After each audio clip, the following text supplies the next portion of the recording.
महाविकास आघाडीची गुरुवारी दुपारी बैठक बोलावण्यात आली आहे। शिवबाटा गटाने जाहीर केलेल्या जागेवर या बैठकीमध्ये चर्चा होण्याची शक्यता आहे। मुंबईमध्ये एका हॉटेलमध्ये ही बैठक होणार आहे। महाविकास आघाडीची जागा वाटपावर चर्चा होणार आहे। बैठक बोलावण्यात आली आहे। एका पंचतारांकित हॉटेलमध्ये बैठक ही आयोजित करण्यात आली आहे। ज्या जागांवर वाद सुरू आहे त्यावर देखील चर्चा होण्याची शक्यता वर्तवली जाते।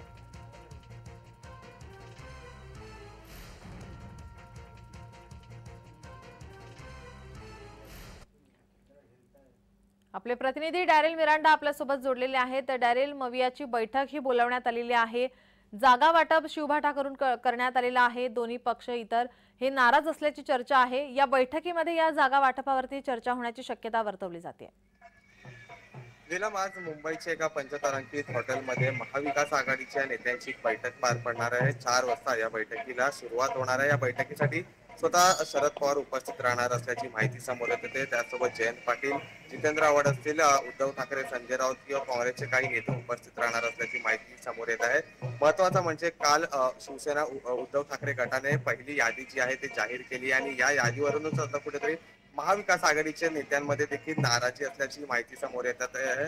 सांगलीची जागा असेल किंवा मुंबईतल्या काही जागा असेल यावरून वाद आहे। आपण पाहिलं तर ईशान्य मुंबईच्या जागेवरून राष्ट्रवादी शरदचंद्र पवार गटाचे कार्यकर्त्यांनी देखील उद्धव ठाकरे यांच्या विरोधात घोषणाबाजी काल केली होती। तर दुसरीकडे उत्तर पश्चिमची जागा आहे त्यासाठी काँग्रेसचे संजय निरुपम या आग्रही आहे। त्यासोबत दक्षिण मध्य मुंबईच्या जागेवर अनिल देसाई यांची उमेदवारी जाहीर करण्यात आली आणि त्या जागेसाठी काँग्रेसचे मुंबईचे अध्यक्ष वर्षा गायकवाड हे देखील इच्छुक असल्याचं समजलं जातं आणि त्यावरून कुठेतरी आता महाविकास आघाडीच्या नेत्यांमध्ये नाराजी आहे। अद्याप महाविकास आघाडीचा फॉर्म्युला ठरलेला नसताना ही यादी कशी जाहीर करण्यात आली असं काही नेत्यांचं म्हणणं आहे आणि त्यावरून आज महाविकास आघाडीच्या नेत्यांची एक बैठक पार पडणार आहे आणि या बैठकीत या सर्व जागांवर चर्चा होणार असल्याची माहिती समोर येत आहे।